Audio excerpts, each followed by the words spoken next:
हरे कृष्णा। गौरंग महाप्रभु के इस रसोई में आपका बहुत बहुत स्वागत है। तो आज भगवान की रसोई में हम एक स्पेशल डिश बनाएंगे जिसका नाम है गुड़ नारकोलेर पीठा। ये अगेन एक ईस्टर्न डिश है जिसको हम कहते हैं गुड़ और नारियल का पीठा। पीठा एक स्टीम्ड डम्पलिंग्स होती हैं जो कि बहुत ही एंशंट टाइम से हमारे इंडिया में बनाया जाता है। ये काफ़ी ट्रेडिशनल और काफ़ी एंशंट है। तो उसी कल्चर को मैंने रिवाइव करते हुए उन सब की रेसिपी आपसे शेयर करूँगा। आज मैंने और मम्मी ने दोनों ने मिल के इसको बहुत मेहनत से बनाया है। काफ़ी मेहनत लगती है इसमें, लेकिन टेस्ट अमेजिंग आती है इसकी। तो आप भी ट्राई करें। और बहुत डिटेल्ड और बहुत ही अच्छे तरीके से हम दोनों ने आपको एक्सप्लेन किया है, तो प्लीज़ एंड तक अच्छे से देखें और इसको ज़रूर ट्राई करें। तो सॉरी। अब एक छोटी सी और टिप मैं देना चाहूँगा स्पिरिचुअली।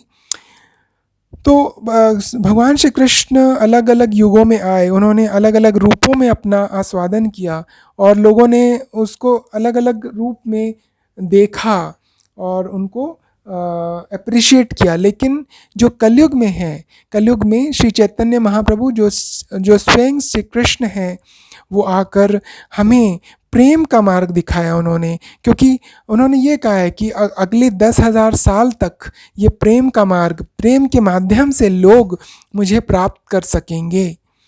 और हम अपने आप को भाग्यवान समझें कि हम इस युग में हैं, इस कलयुग में हैं, जो एक सरल माध्यम से, एक बहुत ही सिंपलेस्ट तरीके से हमें भगवान की प्राप्ति करने के लिए प्रेरित किया जा रहा है।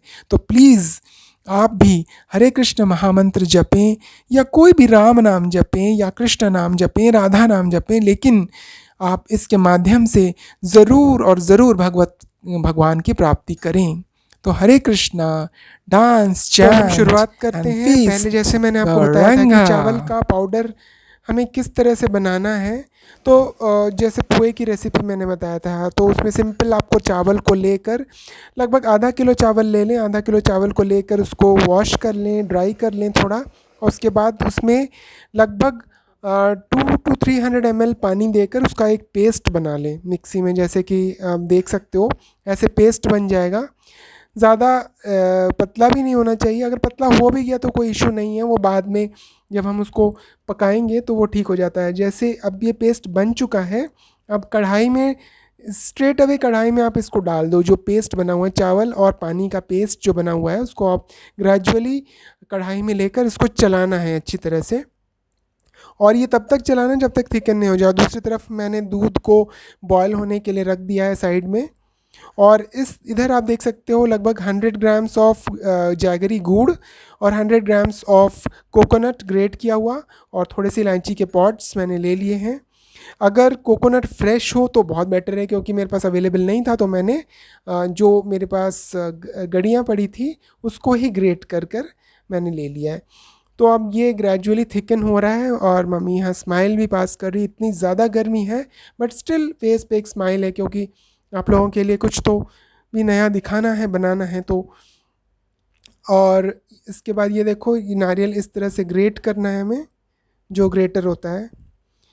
और इतना मेहनत करने के बाद भी अगर कोई सब्सक्राइब ना करे ना, तो फ्रेंड्स बहुत ही, या फिर कमेंट्स भी नहीं आते, तो फिर बहुत ही ज़्यादा दुख होता है। ये ग्रेजुअली ग्रेट हो रहा है। और इसी तरह से गुड़ को भी आपको काट लेना है या ग्रेट कर लेना है छोटे छोटे पीसेस में। तो अब जो बाकी बचे गुड़ थे वो मैंने ग्रेट कर लिए, इस तरह से कटिंग कर लिए छोटे छोटे पीसेस में। हम दोनों मिलकर पीठा बना रहे हैं, क्योंकि ये बहुत मेहनत वाला काम है। और ये नॉर्मली विलेज रेसिपी है, बहुत ज़्यादा ट्रेडिशनल और एंशियंट रेसिपी है। तो अब ये दोनों जो हो गए हैं, फिर 100 का क्वांटिटी लेकर इसको दोनों को मिक्स कर लेंगे। मिक्स होने के बाद अब ये जो दूध गाढ़ा हो रहा है, इसमें हमें ग्रेजुअली डाल देना है। तो बेसिकली हम कर क्या रहे हैं, या फिर आपके पास मावा हो तो आप डायरेक्ट मिलाकर उसको गर्म कर लें। मेरे पास मावा नहीं था, तो मैंने दूध को गाढ़ा कर कर उसमें दोनों मिला देना है। तो अब वही सेम ही है, ये ज़्यादा फ्रेश और ज़्यादा ही टेस्टी लगता है खाने में। क्योंकि इस वक्त आप मावा बाहर से ला भी नहीं सकते हैं, क्योंकि उसमें कहीं पता नहीं क्या इन्फेक्शन हो क्या हो। ये इलायची के पॉड्स जो रखे हुए थे 2-4, मैंने उसको कूट लिया है। और इसका फ्लेवर जो होता है गुड़, नारियल और इलायची, इन तीनों का फ्लेवर बहुत ही अमेजिंग, मुझे तो बहुत पसंद है। लाइक एक तो स्टीम्ड रहता है वो, और ऊपर से इसका फ्लेवर ओवर पावर हो जाता है, तो बहुत अच्छा लगता है। ऊपर ऊपर सॉफ्ट सॉफ्ट सा रहता है और अंदर बिल्कुल बर्स्ट होता है ये। तो जैसे रफेलो आपने खाया ना, रफेलो के अंदर जैसा बना हुआ होता है, चॉकलेट बर्स्ट होता है वैसे। तो अब ये मिक्स कर दिया मैंने। अब दूसरी साइड में बॉयल हो रहा है ये। तो गर्मी इतनी है ना, बेसिकली ये ठंड की रेसिपी है, और ठंड में अगर आप बनाते हो चूल्हे के सामने गांव में, तो इसकी बात ही अलग होती है। और सारे लोग साथ में बैठ के खाते हैं तो बहुत ही अच्छा लगता है।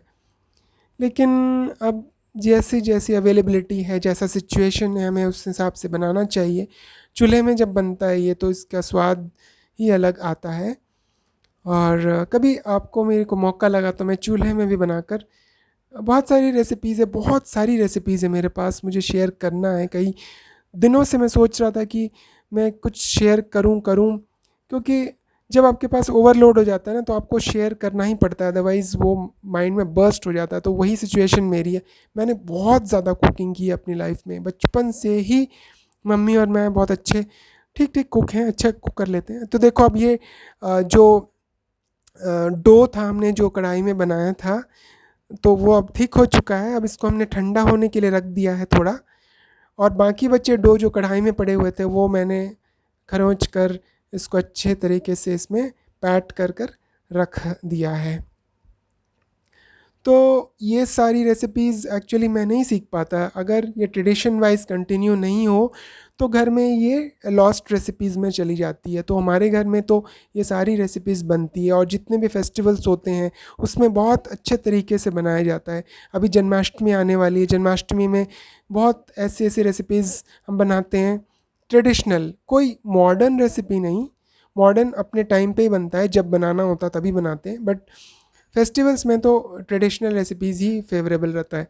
तो और दुर्गा पूजा, दिवाली, ये सारे फेस्टिवल्स में हम अलग अलग टाइप के रेसिपीज़ बनाते हैं और भोग लगाते हैं और फिर खाते हैं। तो एक बार मैं आपको भोग लगाने का तरीका भी आपको ज़रूर आपसे शेयर करूँगा कि किस तरह से मेरे घर में लगता है। अलग अलग तरीके से सबके घर में लगता है, तो मेरे घर में जिस टाइप से लगता है मैं आपके साथ शेयर करूँगा ज़रूर एक दिन। तो ये बीच बीच में मुझे अपनी प्रेजेंस दिखानी पड़ रही है, क्योंकि आ, घर में ज़्यादा वेल ड्रेस्ड भी नहीं हूँ, ऐसे नॉर्मल जैसा मैं हूँ वैसे ही आ जाता हूँ।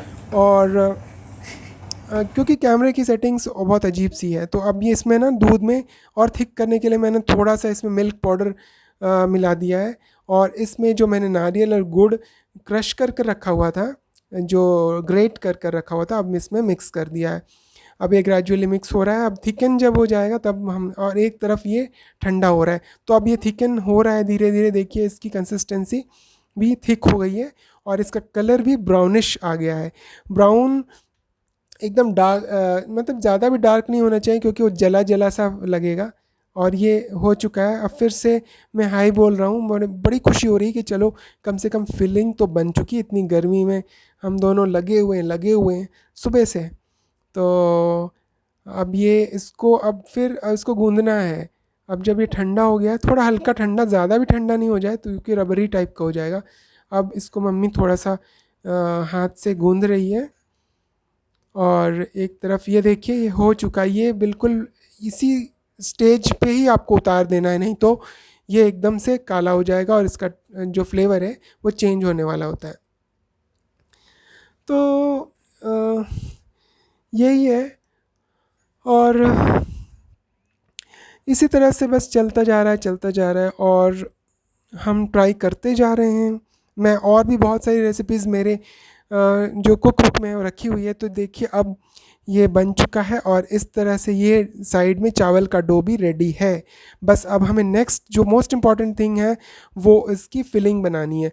अब ये जैसे आटा का जो ये देखिए इसको फ्लैट करना है, पहले हमें ग्रेजुअली थोड़ी सी पैट करके फ्लैट करना है। ये किसी भी शेप में आप बना सकते हो, गोल बना सकते हो, लंबा चौड़ा, जैसे आपका इच्छा हो, लेकिन इसकी फिलिंग जो है वो बाहर नहीं आना चाहिए। बाहर अगर आ गया तो ये गड़बड़ हो जाएगी। तो ये देखिए ये जैसे हाँ, ये जैसे आलू की पराठे बनाते हैं उसमें जैसे फिलिंग होती है, वैसे उसी टाइप से ही आपको फिल करना है। आटे का जो गोल गोल लोई बनता है उसके अंदर भर देते हैं। तो अब ये एक लंबा बनाया है मैंने, और दो गोल बने पड़े हैं। तो इस तरह से आपको सारे बना लेने हैं। और एक साइड में पानी, क्योंकि मैंने बोला है ना इसमें ऑयल यूज़ नहीं होता है, तो एक साइड में आपको पानी बॉईल करने के लिए रख देना है। कढ़ाई या किसी भी बाउल में, बड़ी सी बाउल हो जिसमें वो अच्छे से बॉईल हो सके। तो ये देखिए इस तरह से गोले बन रहे हैं। फिर से दोबारा ये गोल वाला बना रही है, तो इसमें से ऐसा गोल हो गया। और इसमें से ज़्यादा मत फिल कर देना, ना ज़्यादा फिल करने से वो फट जाएगा। तो अब ये देखिए नारियल और गुड़ का जो मिक्सचर है इसमें मैंने डाल दिया है, और इसको अब क्लोज़ कर देते हैं हम। जैसे मोमो की रेसिपी होती है, मोमो टाइप सी है ये, ईस्टर्न जोन में बहुत ज़्यादा बनता है। नॉर्मली वेस्ट बंगाल, बिहार, बिहार के कुछ पार्ट्स में नॉर्मली इस ज़्यादा, ईस्टर्न लाइक आसाम, बांग्लादेश, और इन एरियाज़ में ये बहुत ज़्यादा बनता है। तो ये ब्रेकफास्ट में भी खा लेते हैं लोग वहाँ पे।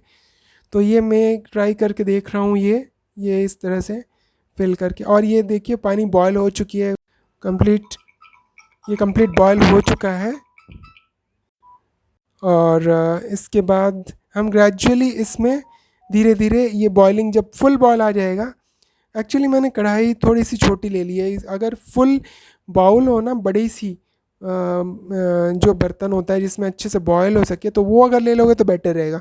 तो अब ग्रेजुअली हम ऐसे बॉल्स बना के इसमें छोड़ रहे हैं, और ये बॉयल हो जाने के बाद बिल्कुल रसगुल्ले जैसा दिखता है।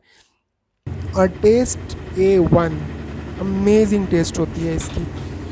तो अब देखिए इस तरह से एक एक करके मैंने सबको बनाकर अब कढ़ाई में डाल दिया है। कढ़ाई में देखिए इस तरह से बॉयल हो रहा है, ऐसे लग रहा है कि रसगुल्ले बॉयल हो रहे हैं। मैं एक दिन आपके साथ रसगुल्ले की रेसिपी भी शेयर करूंगा, जो कि बहुत ही सिंपल होता है। और आई थिंक रसमलाई की शेयर कर चुका, बट रसगुल्ले की भी शेयर करूंगा। बहुत ही सिंपल रहता है वो, बहुत ही अच्छा रहता है। तो ये देखिए इस तरह से बॉयल हो चुका है ये। जब ये बॉयल हो जाएगा तो ये ग्रेजुअली ऊपर आ जाएगा अपने आप, वो तैर कर, क्योंकि हल्का हो जाता है तो इस तरह से ऊपर आ जाएगा। जब ऊपर आ जाएगा तो अब आप इसको ग्रेजुअली निकाल लें, और बस ये हो गया। तो इस तरह से बाकी बचे जितने भी हैं हम उसको फिर से बॉयल कर लेंगे। और ये मैंने सारे के सारे बॉयल होने के लिए डाल दिए हैं एक साथ। तो मेहनत तो बहुत है, 2 दिन की मेहनत तो लगती है इसमें बनाने में, लेकिन प्रोडक्ट जो बनता है, जो आउटपुट रहता है, वो क्वालिटी की रहती है। तो मैं अब इसे प्लेट में लेकर खड़ी हो गई है, भोग लग चुका है, तुलसी का पत्ता डल चुका है। तो आप भी ट्राई करें, पीठा बनाएं, खाएं और मस्त रहें। नारकोल गुड़ेर पीठा अगर आपको पसंद आया है तो प्लीज़ मेरे चैनल को सब्सक्राइब करें, लाइक करें और बेल आइकन को प्रेस करें। फ्रेंड्स, आप लोग व्यू कर लेते हो, लेकिन आपको लोग एक छोटा सा काम नहीं करते, जो कि please please please subscribe button तो दबा दीजिए, क्योंकि मैं एक बिल्कुल न्यू कमर हूँ और मुझे आपकी सब्सक्रिप्शन की बहुत ज़्यादा ज़रूरत है। तो प्लीज़ प्लीज़ मुझे हेल्प करें, सब्सक्राइब करें। हरे कृष्णा गौरंगा।